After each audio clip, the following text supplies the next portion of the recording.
Hello,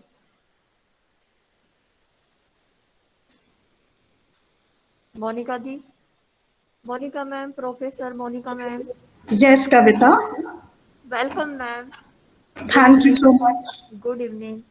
Good afternoon, Kavita. Yes. In fact, good morning. Good morning.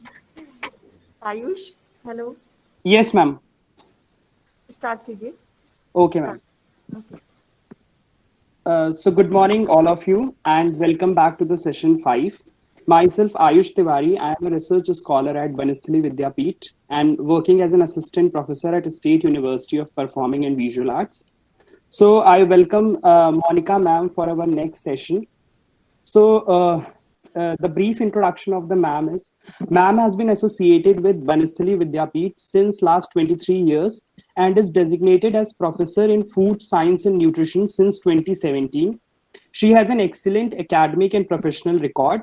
Her MSc in nutrition is from MSU Baroda and PhD from Banasthali Vidyapith itself. She has also done advanced diploma in French. She is also a NET and SLET qualified.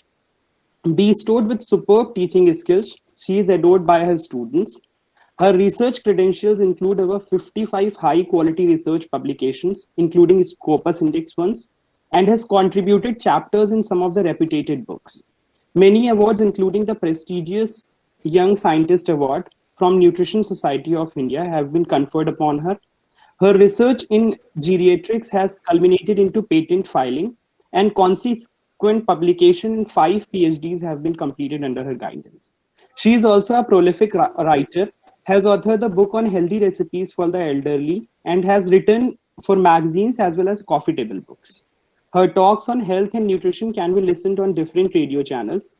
She has been mentoring the literary team of Banasthali Vidyapith and is the pillar behind the team's success in national and international level debating and quiz events, including AIU youth festivals. Her oratorical skills also make her a sought speaker on scientific and non-scientific platforms. I heartily welcome the ma'am for our next session, and we are eagerly to listen from ma'am, and she's going to share her thoughts and enlighten us on the topic health and happiness. So welcome you, ma'am. Welcome ma'am. Welcome. Thank you so much, Ayush. You have been truly large-hearted in presenting my profile. In one word, in one sentence, I would like to summarize that I am a very simple person in the service of a really, truly very great institution. So that's all about me, actually. A very good morning to all the participants, and it's great meeting you once again because I was with you all yesterday also during the inaugural ceremony. I hope you all are doing well, are happy with the proceedings of this faculty development program, and I also keep my fingers crossed that these 2 hours with me will also keep you happy, not only for these 2 hours, but for the times to come. So I would like to share my PPT, and the chat box is open. It will be a two-way process. I would keep asking you for your responses.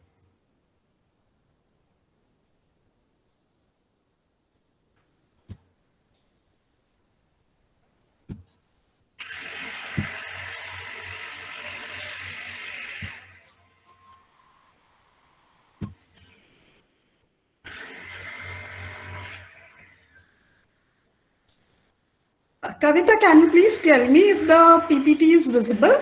Yes, visible, visible. Okay, thank you.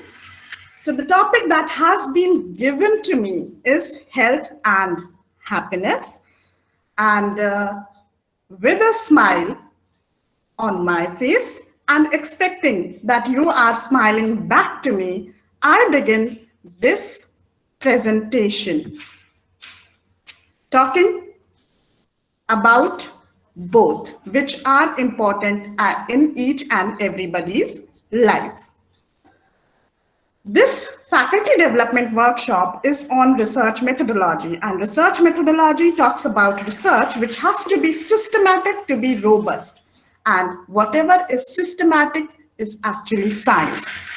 My deliberation today on this topic would be more scientific rather than spiritual or emotional in nature. So I will go by science. And today, during this presentation, I would request you to keep with you a few things if possible. If possible, I do not want to exert you unnecessarily because this is all about happiness. So if you are happy, bring it near you. I'm sure you must be having some papers to write around you, so keep them handy with a pen or a pencil. You all are designers. Many of you are designers, so you must be having some crayons or pencil colors or colored pens with you if you have, or whatever colors you have. And if you can keep it on your table on which you are working or listening to me, this would be great.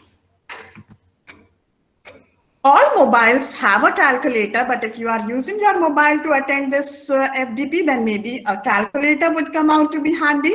Not mandatory, just if you can, bring it to your table. And last but not the least, the most important thing that I want you to have with you, which as of now, I would say is mandatory, is a pleasant smile. Keep a smile on your face, so that we have a happy couple of hours. So giving you a minute to run around and gather the things.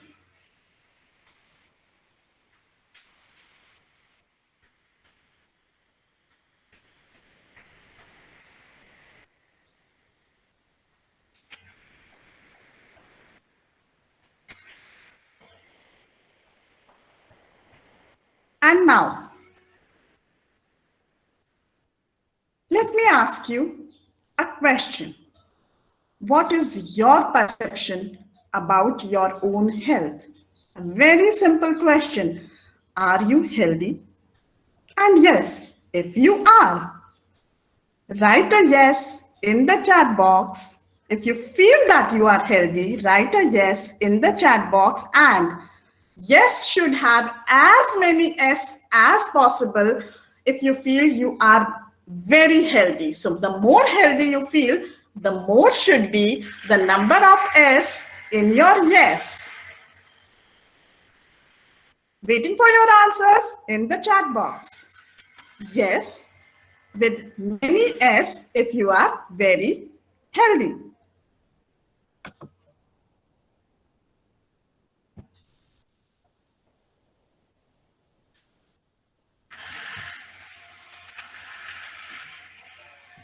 I'm checking out the answers. These days are very active lot of participants. And I'm very happy with the answers, but yes, there are a few with few yes, S in the yes.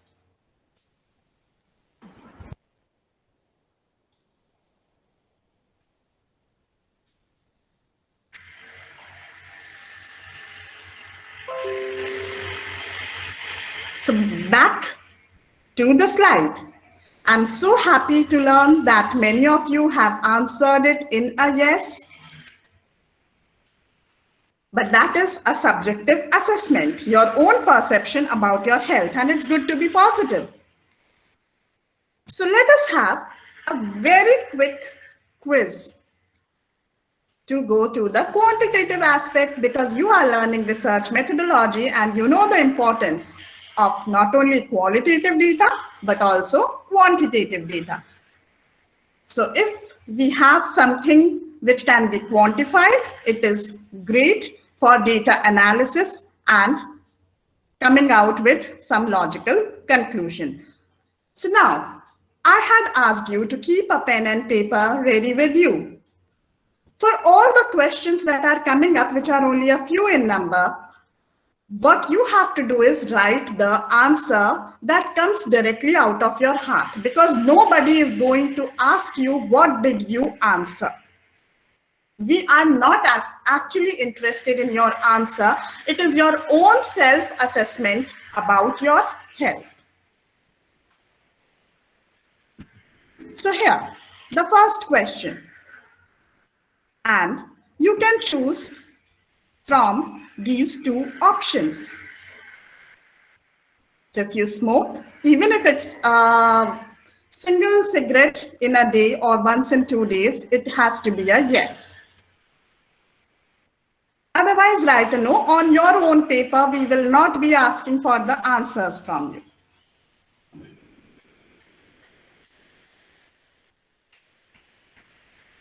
Next, if you have answered this, I go to the next one. Do you play any sports? And this has to be literally regular. These are the two options that you have. You can choose any one. You are actively into a sport and exercise, or you generally prefer to stay around within the home. And here, sports does not mean chess. I am talking about physically active sports or exercises. So I'm sure you have chosen one of the options. Now we go to the next food. The answer should come from your heart. Okay, so don't try to be perfect. Do you like to eat fast food? And when I ask you, do you like to eat fast food? I give you two options. You just love it. Or you may have it once in a blue moon, but actually you prefer healthy food.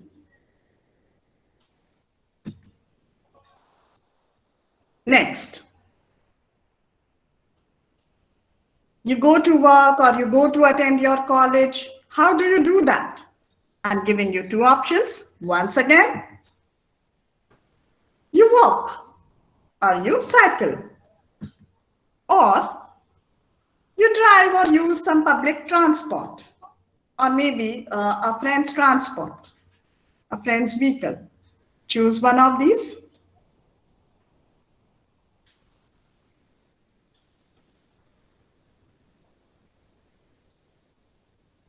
Done? And here comes the last one. How much water do you drink? My options to you are more than 2 liters, less than 2 liters, and this is per day.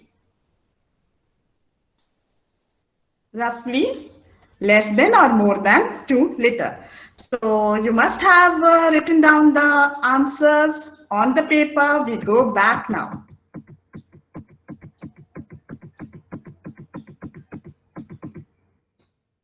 Yeah. If you have written a yes to this, give a 0 to yourself.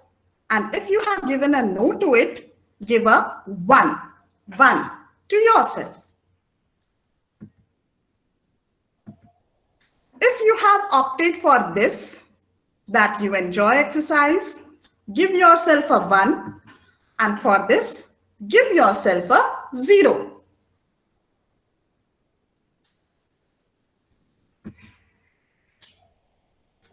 In this question, here it is a 0. And here, if you prefer healthy food, give yourself a 1.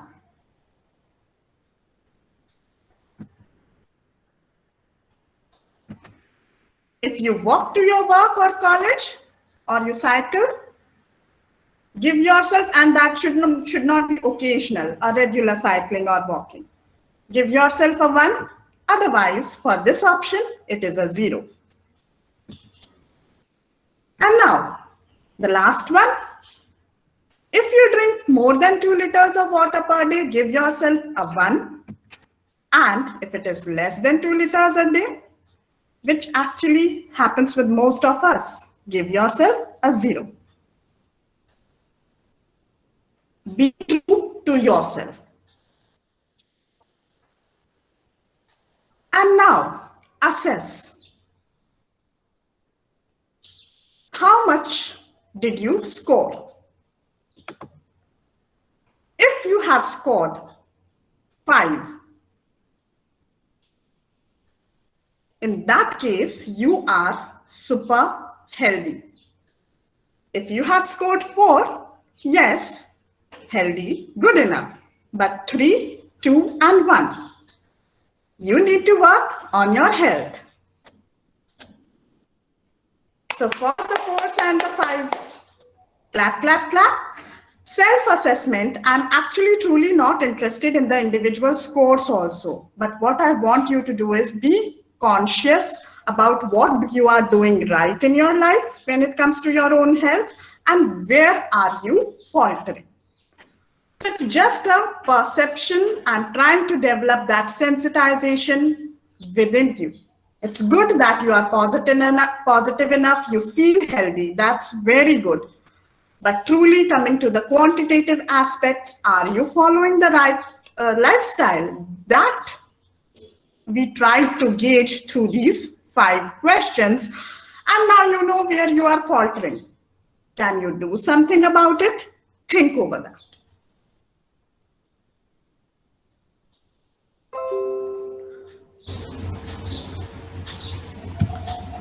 So the question here arises is maybe when somebody asks us, are we healthy? We say, yes, we are healthy because there is no obvious disease.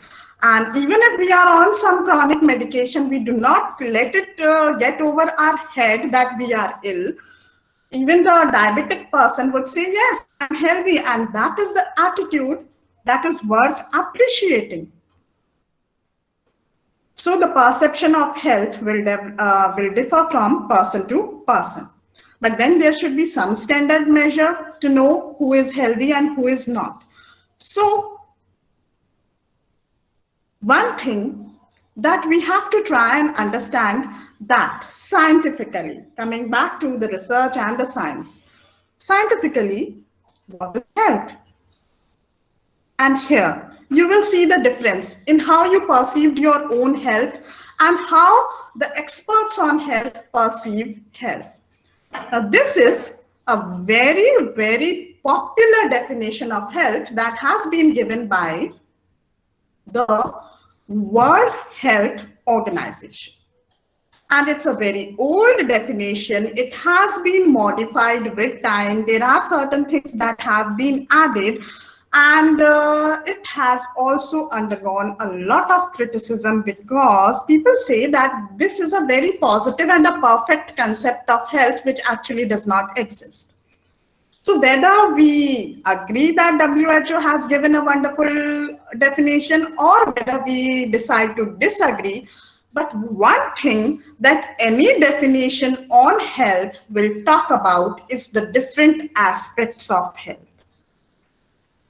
Generally, when we perceive our own health, what we consider is our physical health. If we are able to do our work properly, if we move around properly, we are not on bed, if we are not ill, we think we are healthy. But that's an incomplete perception. Health. It's not only about being healthy physically, being well physically, being any illness being absent or any infirmity being absent, but it is also about your mental resilience, your mental well-being, and also about how social you are to bring about positive changes around you, in your family, in your community, in your society, in your nation. That makes you healthy. So maybe with the greatest of muscles and muscle power, a burglar, a thief is not healthy. Why? Because his social health is very poor. A person suffering from a bipolar disorder, although may look normal, although may go to work, but is not healthy. Why? Because he is not enjoying mental well-being. So when we look at health, we should not ignore the mental and the social aspects of health. And now the health experts also talk about financial health, spiritual health, emotional health. So you have to be well enough in all these aspects to really lead a good life. healthy life. So it is important to deliberate upon these well-beings, the physical health, the mental health, and the social health. Most of you who said yes to they are healthy, they must have thought that they are physically fit and therefore they are healthy. So I guess you already have an understanding of what physical health is. So if your bodily functions are normal, your body is working well, everything is fine with you with respect to your organ systems, of course, you are enjoying a good physical health. And these days, even that is not very common. And it rests on three pillars. Your physical health basically is governed by what kind of physical activity do you have. If you are leading a sedentary lifestyle, you eventually will not enjoy good physical health. If you are not eating the right kind of food on a regular basis, you will not enjoy good physical health. And if you are overworked, these days, workaholism, this is a buzzword. I am a workaholic.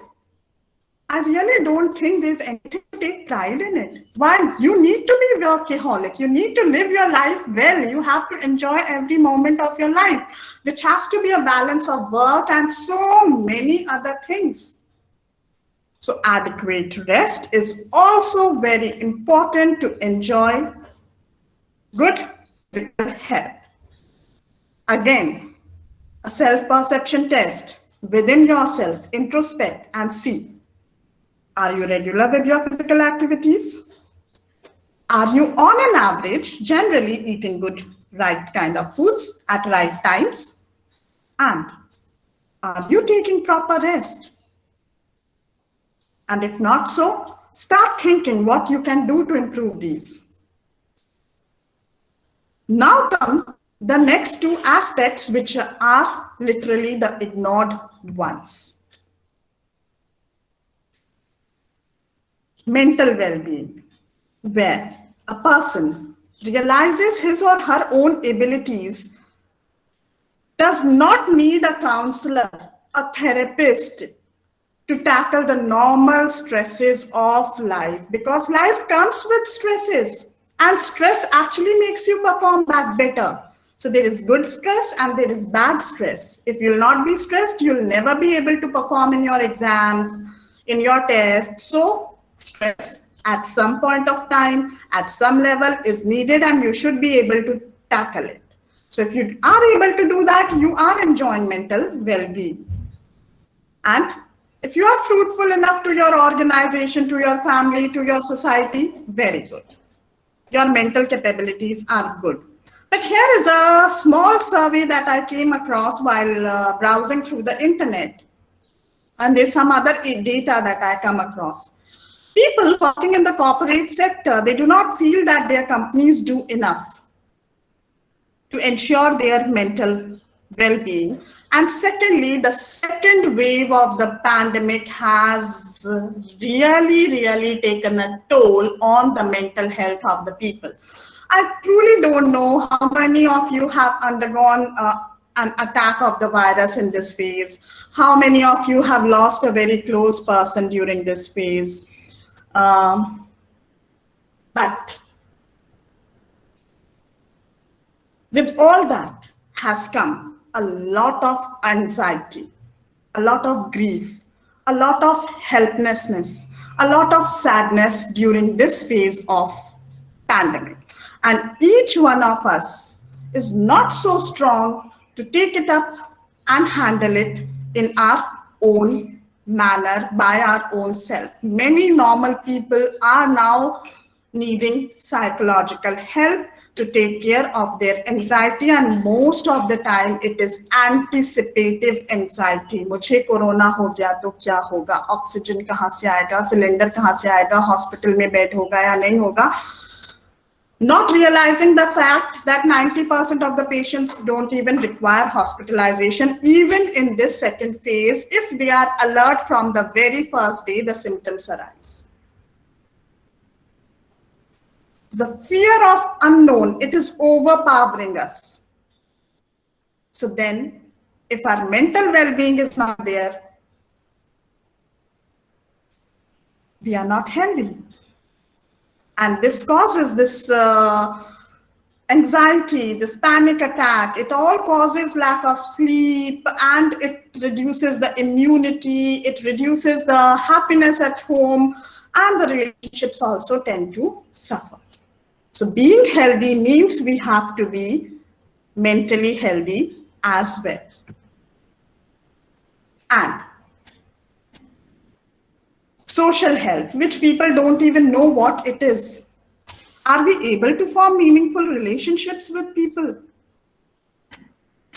Are we adaptable to the changing social circumstances? If that's true with us, we are socially healthy. Here are some examples. If we get along well with our family members, if we have a good bunch of friends, if we are a team worker and a very well appreciated team worker, if we have the ability to disagree with a lot of decency, without fighting with others, and when we are ready to help others, support others in their times of need, and when we have the confidence to ask for help when we need it, then we are socially healthy. And one poor thing this pandemic has done for us is coining the term social distancing, which actually should have been physical distancing. We truly do not need social distancing. In fact, this is a time to come closer, to make our bond stronger. But in blindly following social distancing, actually, we have not only physically distanced ourselves, we have also socially distanced ourselves. And we are not actually using our digital technology correctly in making our social bonds stronger. So remember, social relationships, they have an impact on our mental health. They have an impact on our physical health, and they have an impact on the risk of mortality.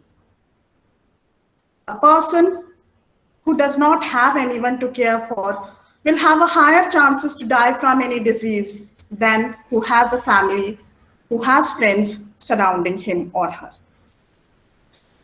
While defining health, while considering our own health, while perceiving our own personality, we should not only think about our physical capabilities, but also of our mental fitness, of our social fitness. So if you have not done so when you had perceived your own health status, you need to do that. And it's an introspection. Be true to yourself, because this is not a result of a study that I'm asking you to submit here. It's a self-assessment. And if you will be true with your assessment, you will be able to make changes in yourself. You will be able to accept these faults, and you will be able to get over it to truly enjoy good health. So now let us talk about some factors that influence health. And a few of them which are very important, and when I teach geriatric health, I always talk about preventive aging. If you are an adult, by 20 or 25 years of age, you should focus on preventive aging. That means chronologically, age will keep on rising, but physiologically, your body, your organ systems should be as good as a youngster. And that happens when you take care of these factors related to your health. So let us have a look at these factors one by one and see how well they are present in your life. Because for each of the factor, there can be negative aspects associated, there can be positive aspects associated. So are you at the positive side of the factor or at the negative side of the factor? That you have to introspect. Sleep has become a problem. And there are many people, many friends, many relatives, not only during this time of anxiety and pandemic, but earlier also, over the last 5 to 10 years, I have seen people complaining of insomnia, sleeplessness. And when they do not sleep well, obviously their body fails to perform well during the day at work. So regularity and adequacy of sleep is very important to remain healthy, and an adult requires 7 to 8 hours of regular sleep at a well stated time. It's not that one day I'm sleeping in the morning, the other day I'm sleeping in the evening, and the third day I'm sleeping at night. That irregularity is bad. At stipulated time, if you are sleeping for 7 to 8 hours and going into deep sleep, it is the deep sleep of 2 to 3 hours that actually heals your body. And I told you, I'll talk science. Even the neoplasms are cancerous cells.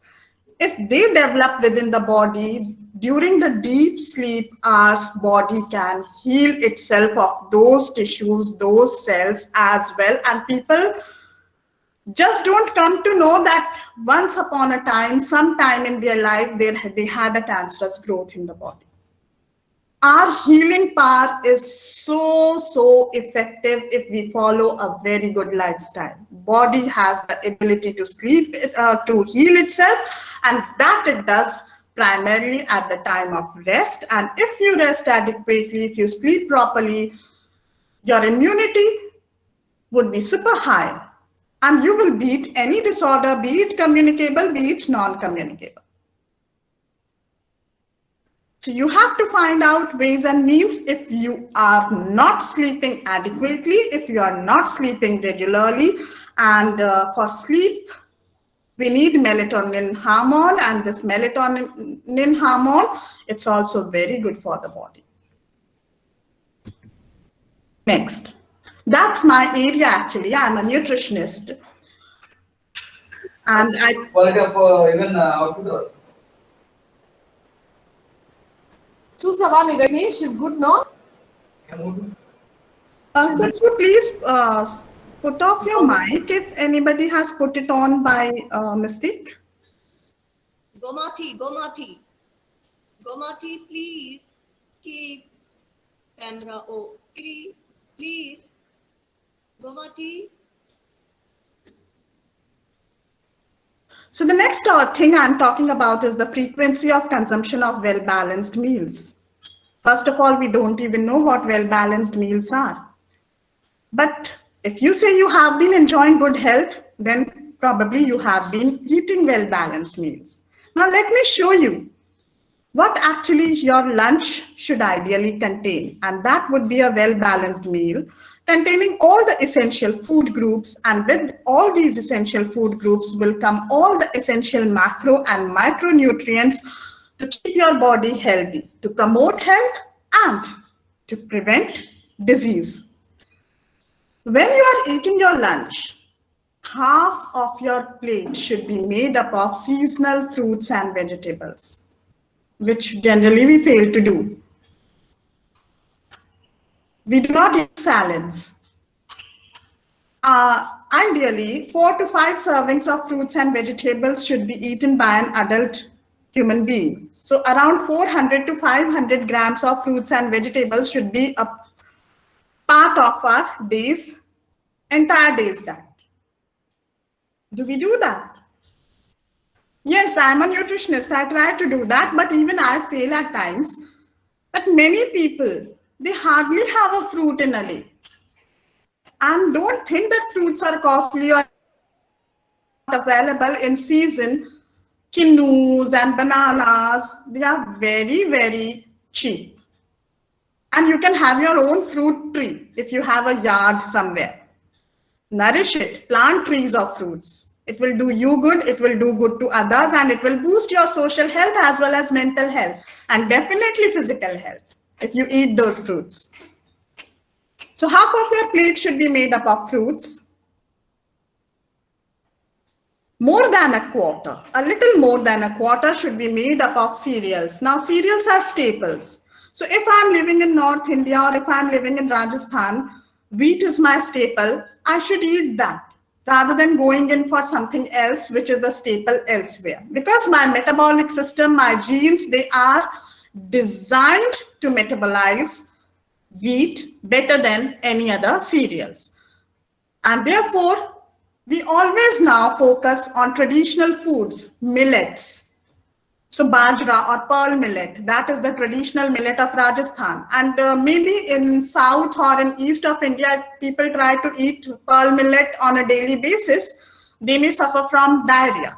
But here, if we do it, we stay healthy, we stay fit. So every region has its own traditional foods, has its own local foods, and our system is designed to digest those foods well.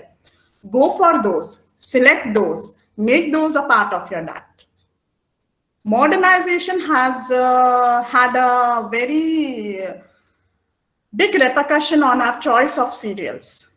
We rush after the refined foods, which are actually lowering our immunity, making us susceptible to both communicable and non-communicable diseases. Remember, fats and oils are essential. So if somebody says, do not eat oil, do not eat ghee, they are actually not qualified people.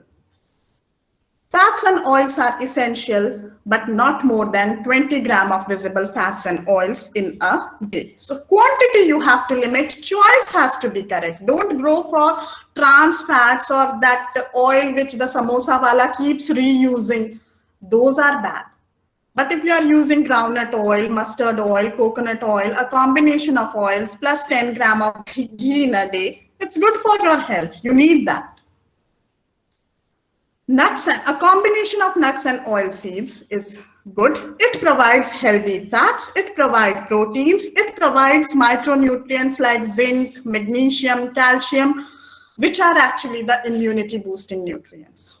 So a handful of nuts, maybe peanuts, very easily available, are important. Don't go for the exotic ones. Don't go for the fashionistas.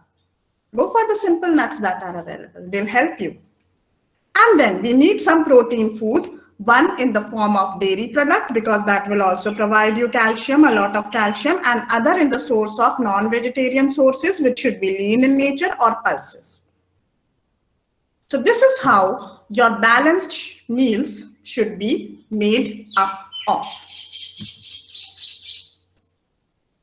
And if you have any more questions, we'll take it up, because this is my favorite area.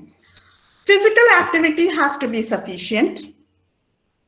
I told you, sedentary lifestyle is actually the reason why India is the diabetes capital of the world, why we have so many hypertensives in the country, why childhood obesity is on the rise in the country. So sufficient physical activity is important. Engage in sports that you like, engage in active sports, engage in running, skipping, swimming, weightlifting, whatever you feel happy about doing, and whatever you can do with your friends and the family. The exercise done in groups is much better than the exercise done alone.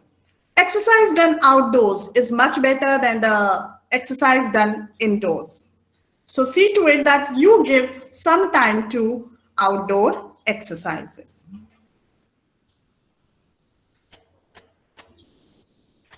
और इसके साथ साथ one thing you have to also take care that any adult would need at least 150 minutes of exercises per week. At least 150 minutes of exercise per week. This is at least. Okay. So it could be brisk walking, skipping, dancing, aerobic exercises. There are so many YouTube free videos available. You can follow any one of that, but indulge into sufficient physical activity, if you have to prevent any kind of non-communicable diseases, and if you have to keep a check on your body weight. And exercises also make you feel happy.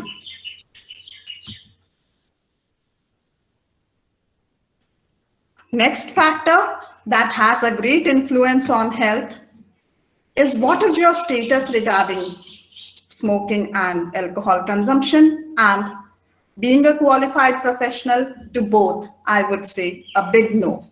Yes, alcohol industry is a huge one with a lot of marketing gimmicks, and they do say that moderate consumption of alcohol is healthy. But if you go deep into the research, read it, no, it is not.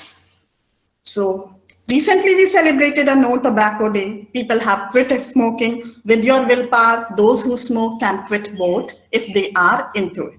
So say no to smoking, to alcohol. If you have to stay fit, healthy, and have quality in your life. Number of years don't matter, but whatever is your age, whatever time you live, it should be quality time. It should be quality life.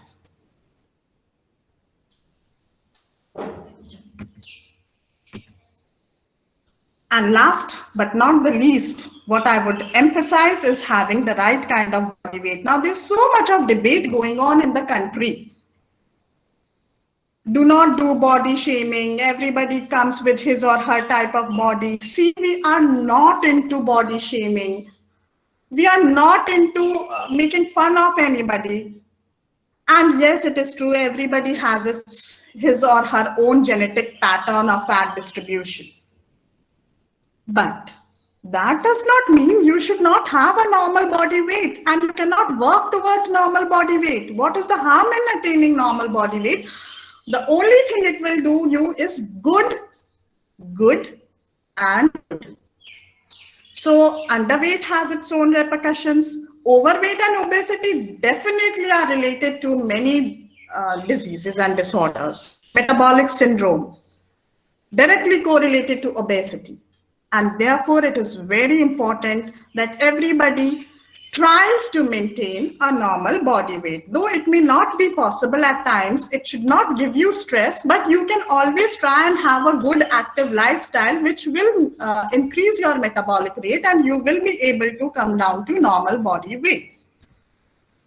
So very simple exercise to check whether you are more or less towards normal or not. And that is again why we needed a calculator. If you know your height in centimeter, just say, suppose my height is 157 centimeter. To get a rough idea what my normal body weight should be, irrespective of gender, I'm not talking about men and women. It's a very rough calculation that I'm telling you.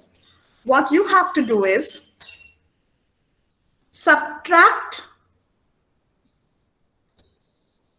100 from your height. So if my height is 157 centimeter, and if I minus 100 from it, what remains is 57. So height in centimeter, that is what I'm talking about. So you should know your height in centimeter, and then you subtract 100 from it. What remains is roughly your normal body weight. So calculate it for yourself and assess how far you are from it, how near you are to it. And if you are 10% above the normal, definitely you are in the overweight or the obese range. And you should try and do something about it.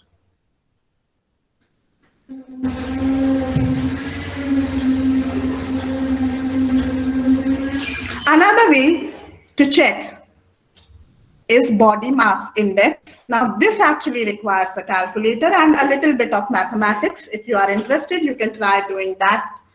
Weight upon height square. So, weight in kilograms, if you know, put it in numerator. Height in meters, if you know, like my height is 157 centimeters. So, in meters, it becomes 1.57. So if my weight is 58 kg, I'll put 58 in the numerator and I divide it by the square of my height in meters. So 58, my weight, divided by 1.57 into 1.57. So square of 1.57. This is how you calculate your body mass index, and here is the range. If your body mass index is below 18.5, you are underweight. If your body mass index comes between 18.5 to around 25, you are normal. Above 25 is all overweight, obesity, and morbid obesity. So if you could calculate, you can also put it up in the chat box and check out in which category do you fall.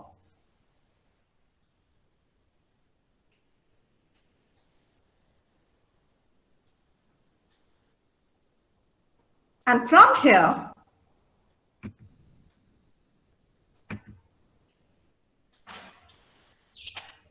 I hope you will agree, after all what you have heard after all what you have heard from me, after all what you have seen in the slides, which is supported by documents, scientific literature, that if we have a healthy body and if we have a healthy mind, the chances are we will be a happy individual.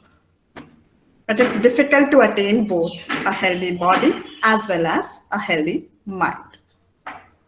So this is how happiness relates to health, and I come right at the midway of my presentation, connecting the two, health and happiness.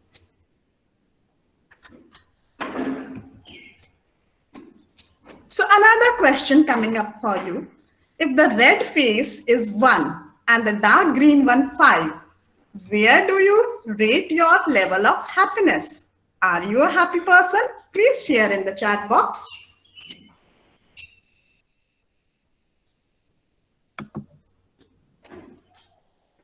The red is 1 and the dark green is 5. Where do you rate yourself?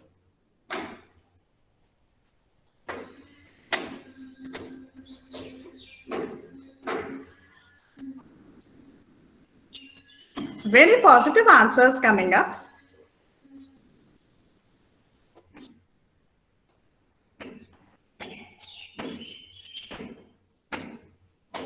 And thank you for all those who are alert, who are attentive, who are listening to me, and who are keeping me motivated by their answers.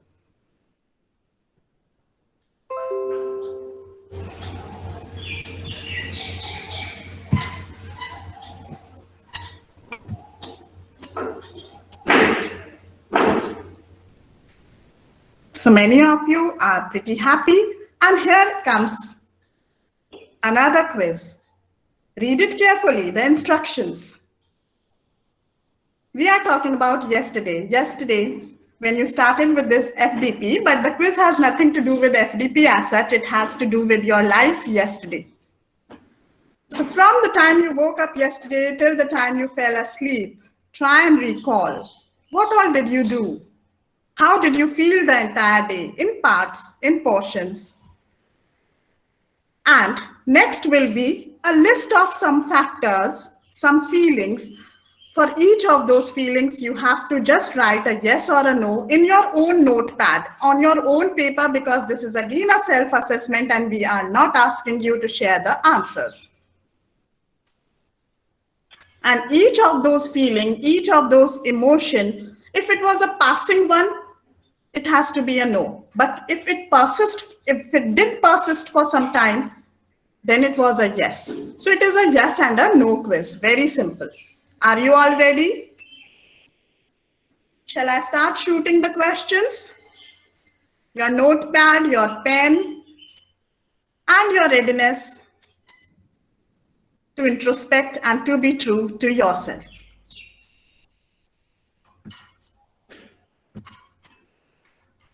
Yesterday, was there some time of enjoyment? Say a yes or a no. In your own notepad, no answers in the chat box required. Please do not write in the chat box. Keep the answers to yourself. Was the time that you indulged into some kind of worry pretty long? You worried about something yesterday? Write a yes, otherwise a no. For some time during the day, did you feel content? If yes, write a yes. Times are tough, times are bad. Many of us are struggling. Did sadness bother you yesterday for some time due to something? Write a yes or a no. For something during the day, did you truly feel grateful to someone who helped you, to someone who supported you?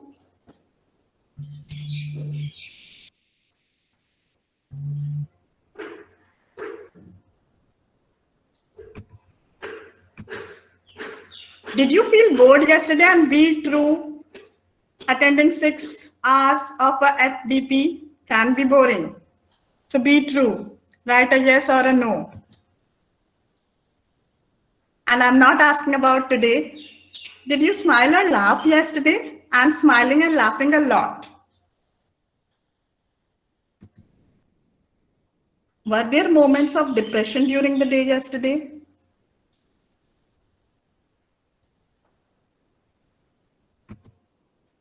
Did you feel proud about something yesterday?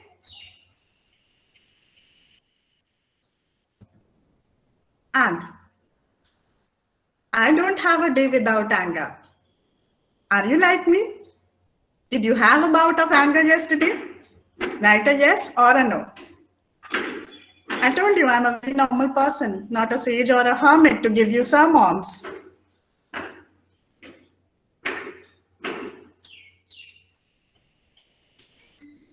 And now, it is time to score our yeses and nos. Where do we stand with respect to happiness?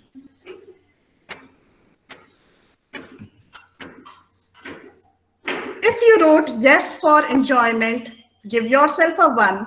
And if you wrote no, give yourself a 0. So for each of these feelings, I'm simultaneously giving you scores. So keep scoring your. For worry, yes is a 0 and no is a 1. For contentment, yes is 1, no is 0. For sadness, yes is 0, no is 1.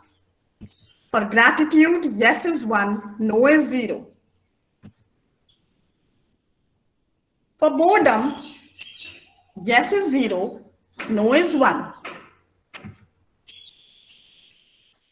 If you laughed heartily, yes, give yourself a 1, otherwise a 0. If you suffered from moments of depression, give yourself a 0, otherwise a 1. If you felt proud, give yourself a 1, otherwise a 0. And I got a 0 in anger. What did you get? Because my answer was yes. Now it is time that you can, if you want to, share the scores in the chat box.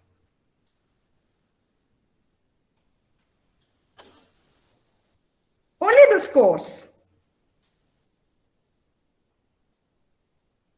People have been really true to themselves. I'm so happy. That's the best thing. And that brings contentment. So even I have been at some kind of a medium level yesterday, like many of you. And I now relate to you so much. And had you noticed,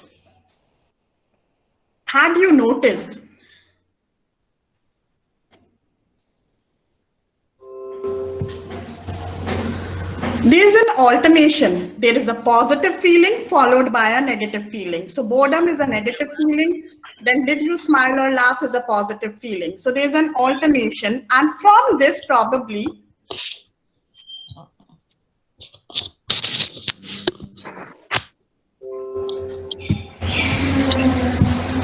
And from this, probably you can gauge that happiness is a range of positive feelings or positive emotions like joy, like pride, like contentment, like gratefulness. The more we experience such positive emotions, the more happy we are. And the less we enjoy, less we have such experiences in life, the more unhappy we are. Defining happiness, everybody has his or her own definition. There are so many quotations available, so many definitions available. I won't go into those nitty gritties. But yes, we all know what positive emotions are. And when we feel those emotions, when we go through those emotions, we feel happy. And one of these, which I see continuously on a decline, particularly in the younger generation, the generation we are teaching, the generation who depends on us for their values. One thing that has been declining is gratefulness, gratitude. They hardly say thank you. And they hardly feel that. It's not only about saying, it's also about feeling. If a teacher is teaching in the class, the students may feel it is her duty. They don't feel gratefulness. And this is what we have to inculcate first in ourselves, then in the youngsters around us, in the children in the family, among the students whom we are teaching or interacting with. And therefore, since it's such an important emotion which I see on decline, and it's not only I see on decline, the world sees it on decline. Let us take a happiness break by engaging into a happy activity. During this break, which will be of 15 minutes, I want you, each one of you who is attentive, alert, listening to me, and also wants to work on his or her level of happiness, right? You all are designers. You can do something much better than this. But even if you do it at this level, write a beautiful, small gratitude note with your crayons, your colored pens, your pencils on a sheet of paper for someone whom you think you never cared or bothered to say a thank you. And if today the person is in front of you, this is what you want to give it to him or her. So I hope I am clear. I'm giving you 15 minutes. You have your own sheet of paper, you have your colors.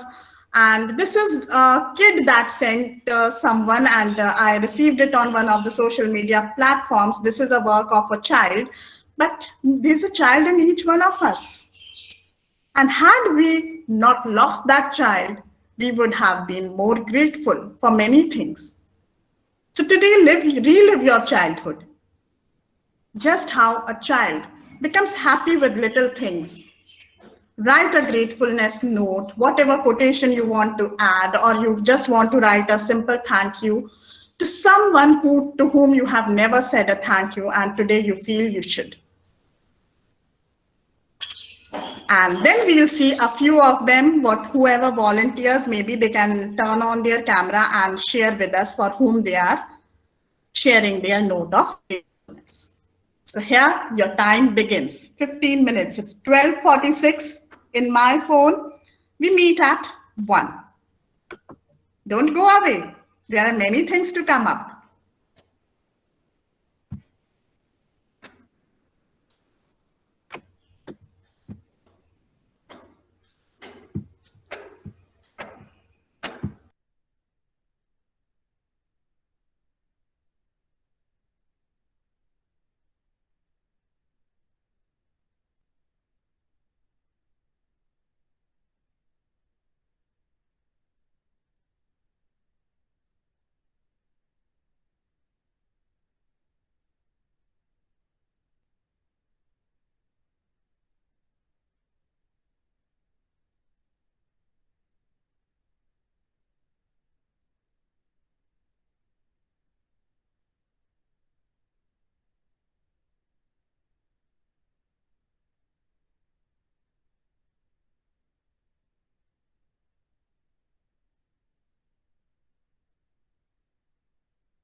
Hello, sir. Is there any halt?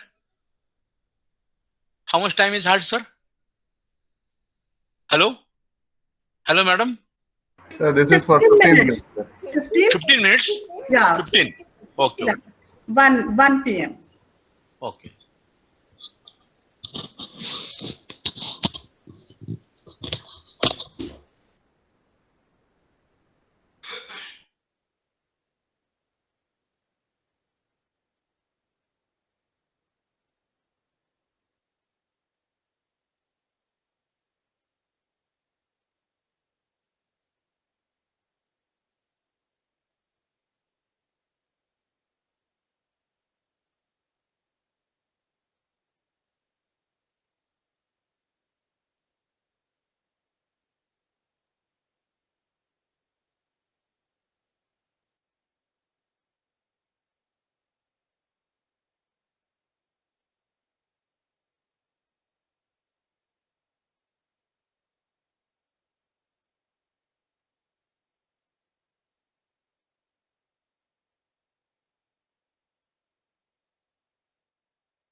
Yes, Monika ji?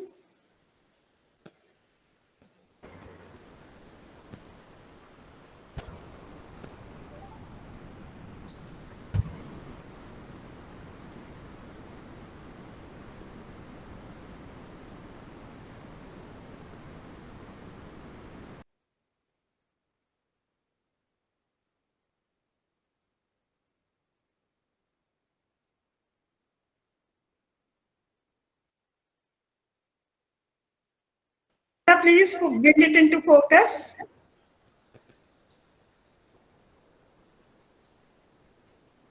No?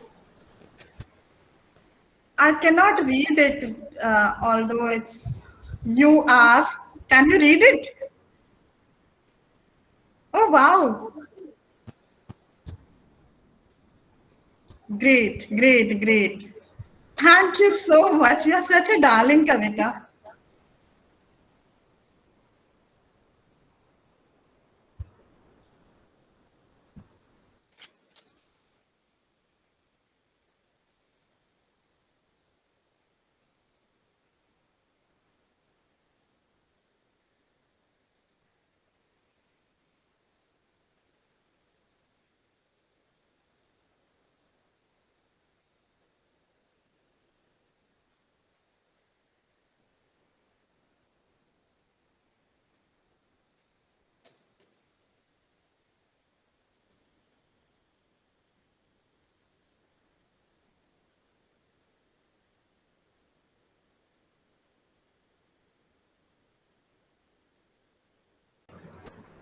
Wow, wow, wow, wow. Thank you, Kavita. Very clearly seen now.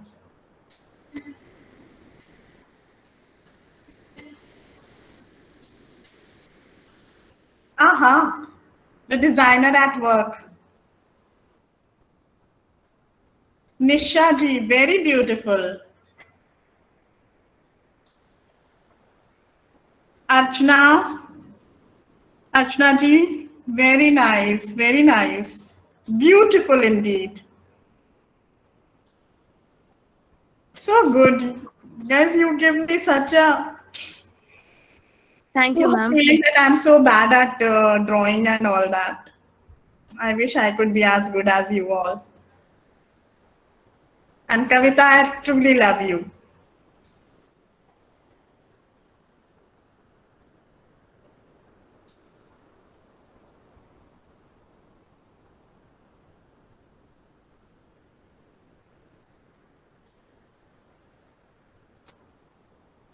I hope people have not run away. Rishi, yes. Aha, that's in style. So nice, Rishi. Keep it up. Thank you, ma'am. Beautiful human being you are. And I request all of you, for whoever you have made this note, please click a picture and send it to them if they are accessible to you on any social media or connected with you, or if they are in your family, hand it over to them. हाँ कुछ लोग होगा आपको कहेंगे क्या हो गया तबीयत तो ठीक है पागल तो नहीं हो गए because you have never conveyed the gratefulness to them. But sometime at some point you should say a thank you. So I'm sure it will be highly appreciated.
Sarjeet, we love you.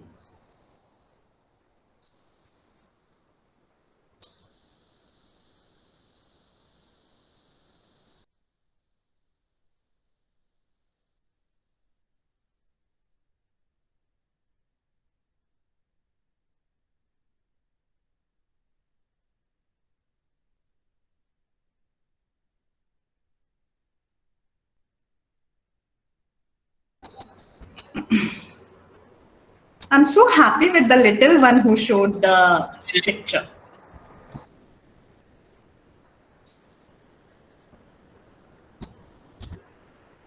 And I want to see your face also, baby. Wow, I love your smile. That by itself brings happiness to our faces. Hello.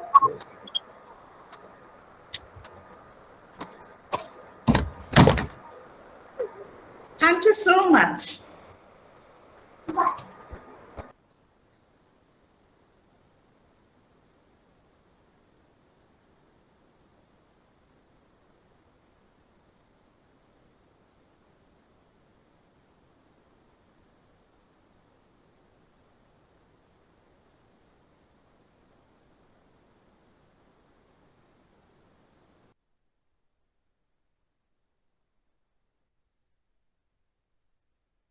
Lenin ji, thank you, thank you. Wow. Boldly written. Very nice. Do share it with the person, and I'm sure you'll get a lot of blessings for this. Thank you for sharing, Lenin ji. Thank you, ma'am. Thank you, ma'am.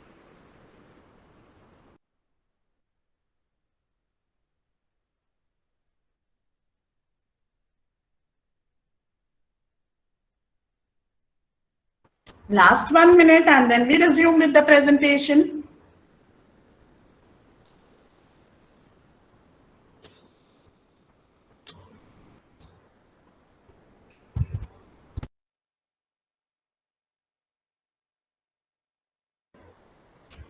Ayush, very beautiful. 15 minutes and a lot of work. Very colorful, very nice, and very happy making.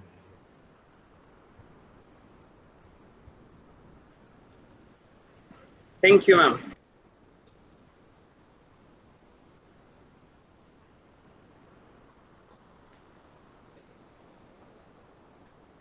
So it's one. And if you would please allow me, I know some of you must be still doing it and would love to share it. And I also understand your camera problems or other problems that you may be facing. And plus it is lunchtime at home. Simultaneously, you would like to also have some sumptuous meal that provides you some energy to attend the session. And back to my presentation, sharing it. And maybe by the end of the presentation, if we have some more gratefulness notes, we can have a look at them so that it motivates us all.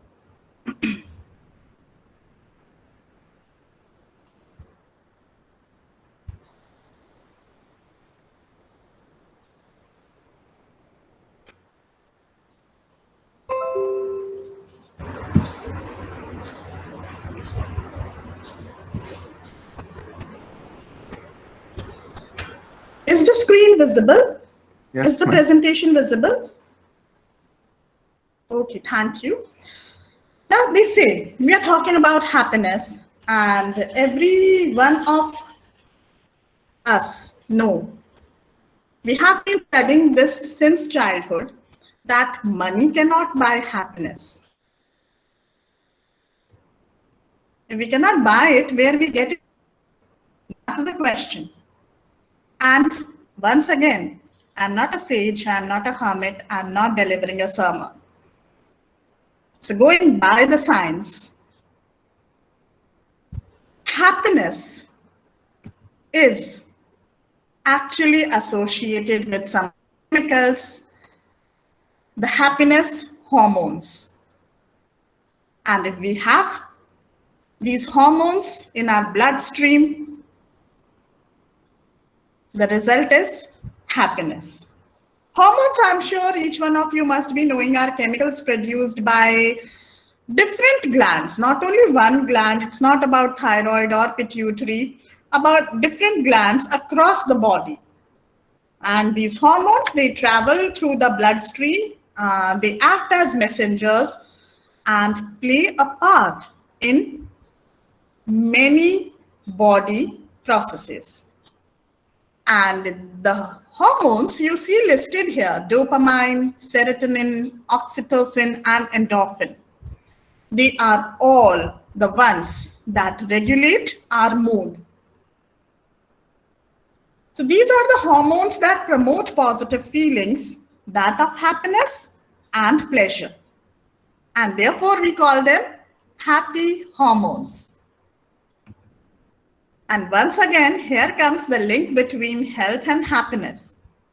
So if we eat well, if we nourish our body well, our gut remains healthy, our digestive tract remains healthy. The food is properly metabolized, the nutrients perform their functions well, and when the body is healthy, the release of the happiness hormones is very normal. And this normalcy of release of happiness hormones keeps us happy.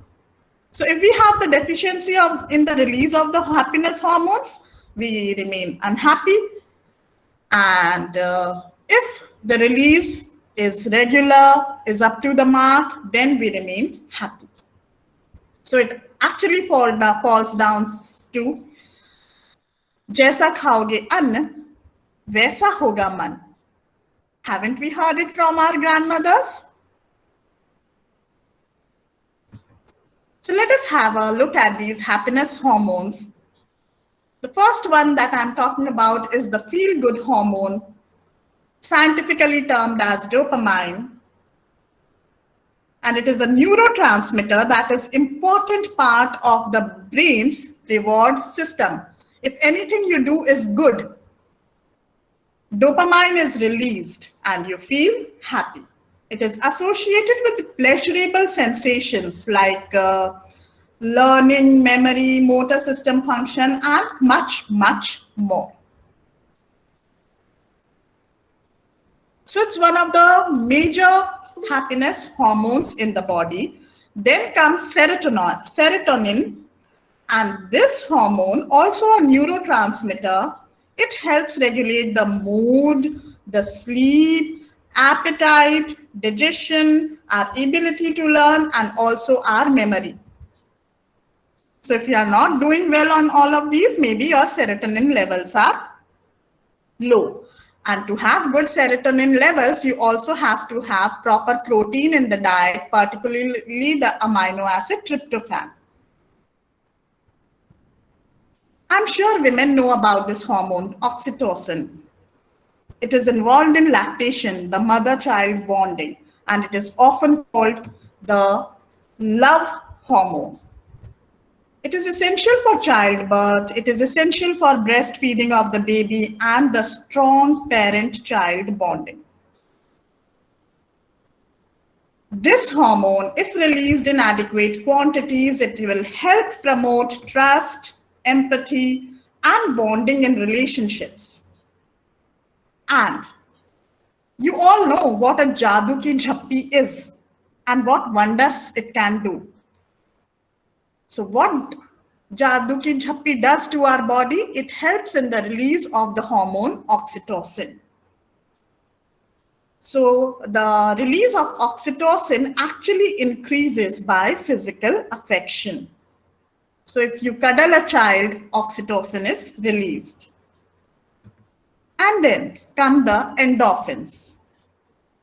They are the natural pain relievers. If you have a headache and if you go out for a walk, your pain goes away. This happens because endorphins are released. So this is the hormone that is produced in response to discomfort, in response to stress. And when you eat well, when you exercise well, even then endorphins are released. Now let us have a look at hormones. We know these are happiness hormones, but can we control them? Can we ensure their regular release in our body? Yes, we can. And this is exactly what I am going to tell you in the next part of my presentation. So for all of these hormones which will make you happy, what is important is to follow a good lifestyle. Like when you get up in the morning, the first thing you should do is to thank God that you had a pleasant night, and then get outside in sunshine.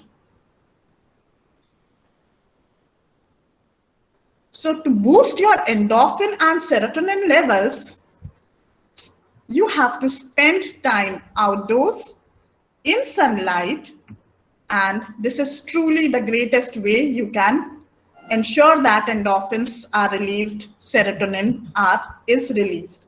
And there's a research that said that exposure to sunlight can increase production of both of these. So it's not that it's a hearsay that I'm sharing with you. It's based on the research.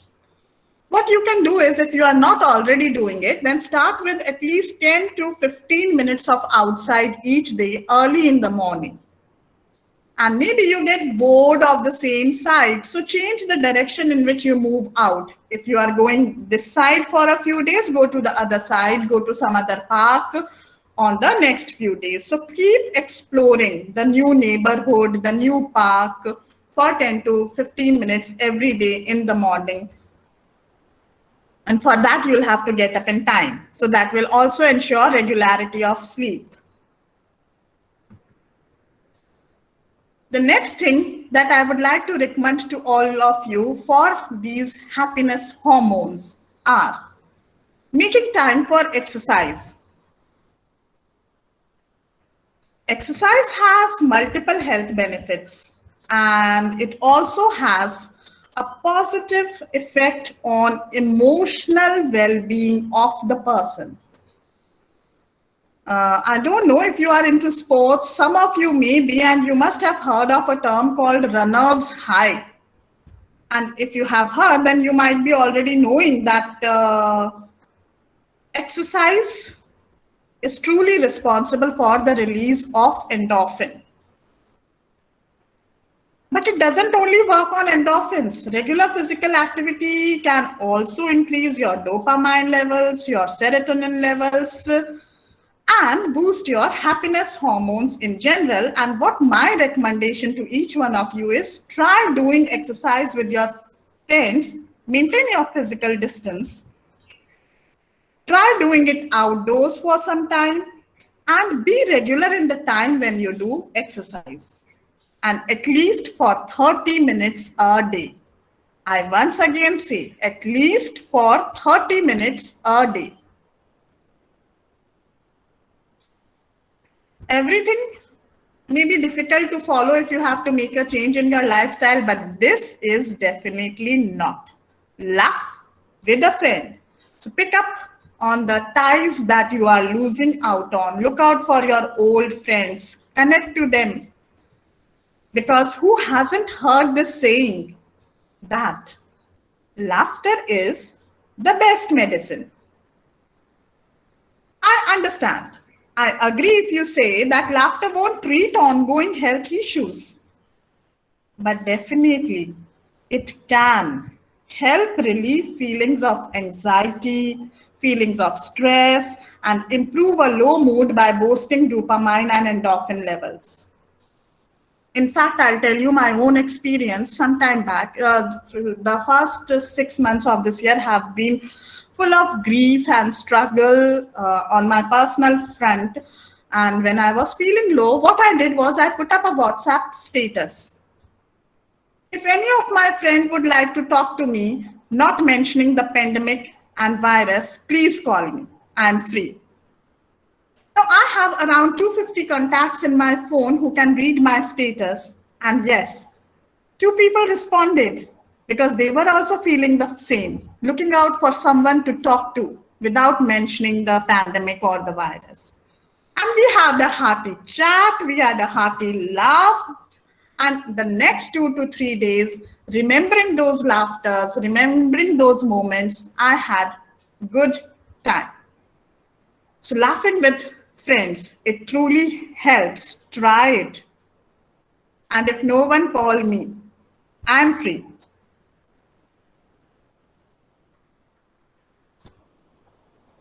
This also triggers oxytocin release. Watch funny videos if you cannot talk to a friend. Another thing that is highly therapeutic and maybe none of you might have thought of it is cooking. So cooking a meal and then enjoying it, it can be highly therapeutic for anybody, any age group. And it can boost all 4 happiness hormones. So among all the tips that I'm telling you, cooking is the most therapeutic in nature because it is the one which will boost all 4 hormones. And the pleasure that you get from eating something delicious, it can trigger the dopamine hormone. Sharing the meal with someone you love and bonding over meal preparation can boost oxytocin levels. So there are so many YouTube videos freely available. Follow anything, keep watching them, and do and try, go into the kitchen, experiment, cook, and I'm sure you will love it.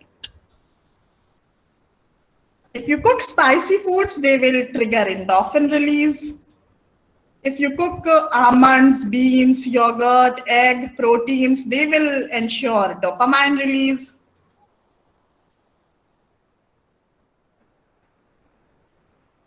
There are also certain supplements available like that of tyrosine, green tea, probiotics, tryptophan, which are also said to increase the release of happiness hormones, but I do not recommend supplements.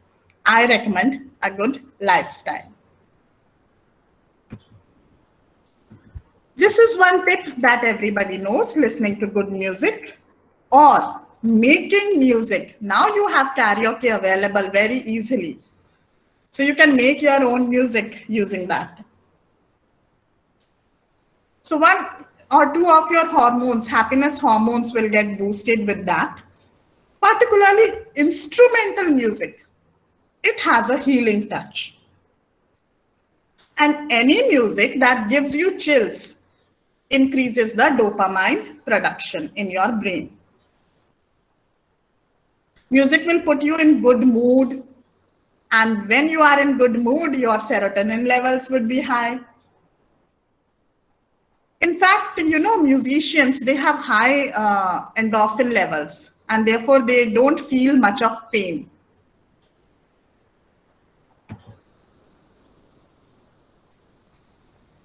Next, again, each one of you knows, but meditation is not religion specific. Anybody can meditate. You can go into a state of trance by indulging into that activity that gives you most contentment.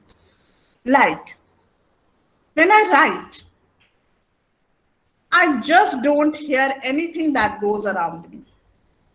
It's so natural to me, and I truly enjoy a state of trance. So meditation does not go by religion or pranayam. Everyone has his or her individual ways to meditate. Explore.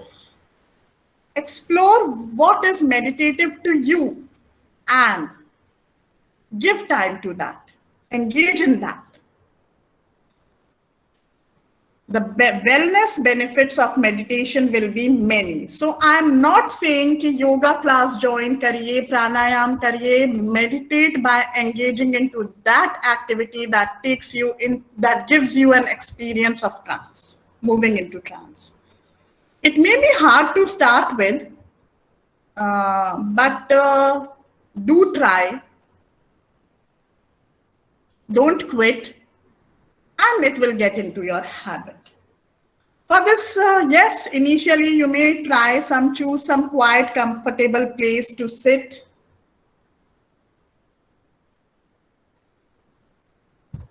Get out of the negative thoughts.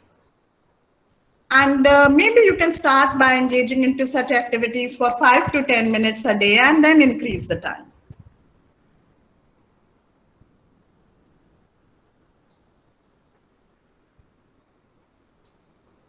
So many meditation videos are also available, that also you can try.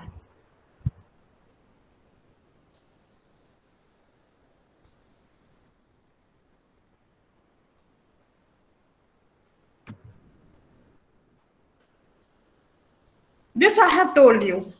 If you sleep well, your body heals itself. You do not get many disorders. You feel better during the day. You concentrate well in your work. Your memory and concentration power are good. You don't get fatigued easily. So spare those 7 to 9 hours for yourself. Go to bed in time. Get up in time. Do not keep your phone with you when you are sleeping. Before sleeping, read a few pages of a good book or listen to good music rather than spending time on phone. This will give you a good night's sleep.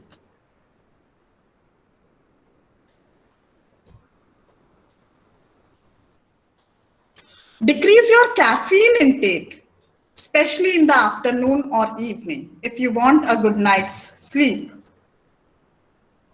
And it will boost all your hormones and restore the balance that should be there in the hormones so that your body feels better. Yes, managing stress is important. I told you that stress is needed to perform well. That amount, it's good. So experiencing some stress from time to time is okay. But regular stress, you should know how to deal with regular stress. And if you remain in stress, your dopamine levels fall, your serotonin levels fall, which can negatively affect your mood, your health, and your ability to cope up with stress. So if you are under a lot of stress, take a break, a brief break from the source of stress. Try something that makes you laugh. Take a 20 minutes walk or a jog or a run or a bike ride or some kind of physical activity. Maybe you can meditate, or maybe you can interact, talk to someone on phone who makes you feel good. Any of these approaches may help you relieve stress. And yes, we had a lecture of Joshi sir yesterday who talked about managing stress. So I actually may not go into those details. You already know much about it. And additionally, even massage helps to release stress.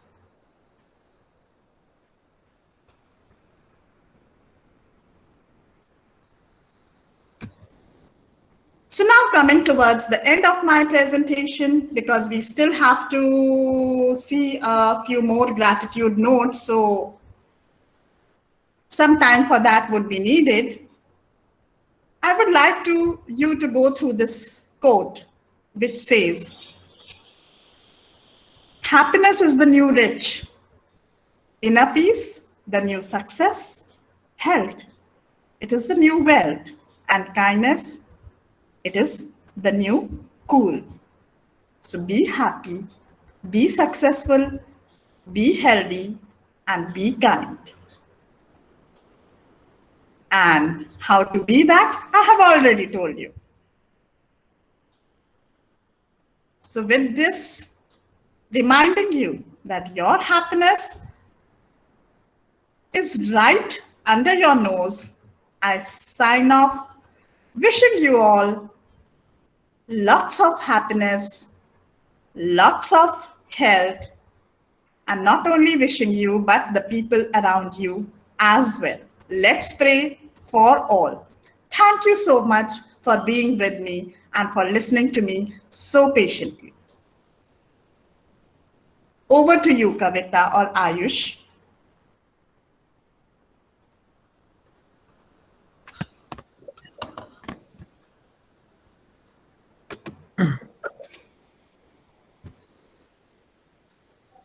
Thank you, ma'am. Thank you so much. This is such a nice and interactive session. And I literally started it with a smile. And I'm smiling right now also. And these kind of sessions is really needed in these tough times. I really thank you on behalf of all the participants and the faculty members. And I'm hoping you to listen soon in the coming future, as the session was awesome. Thank you, ma'am. Thanks a lot. Thanks for your kind words, Ayush. We can see some more gratefulness notes if someone is ready with it, or we can have questions also. Thank you, Sachinji. Very beautifully made. You truly are an artist. And mothers, they need our thanks the most because we tend to forget thanking them. Many of you have done that. Thank you, Sachinji.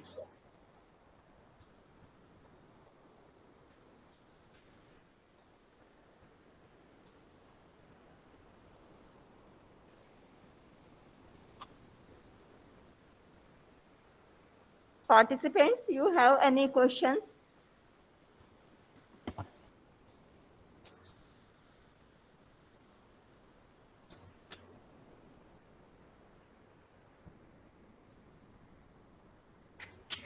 No, ma'am.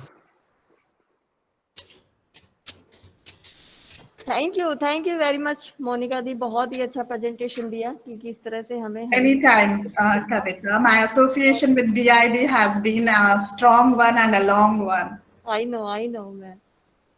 Thank you very much. Thank you. Okay. Bye-bye all. Bye, ma'am. Thank you. Thank you for the wonderful session, ma'am. Thank you. Thank you, madam. Wonderful session. Thank you. It was a nice interactive session, ma'am. Thank you. Thank you all. Thank you so much. Thank you for being so motivating, so kind, and so nice to me. Very nice and interactive session. Thank you, Monika Di, for this. Thanks, Shilpi. Thank you so much, ma'am.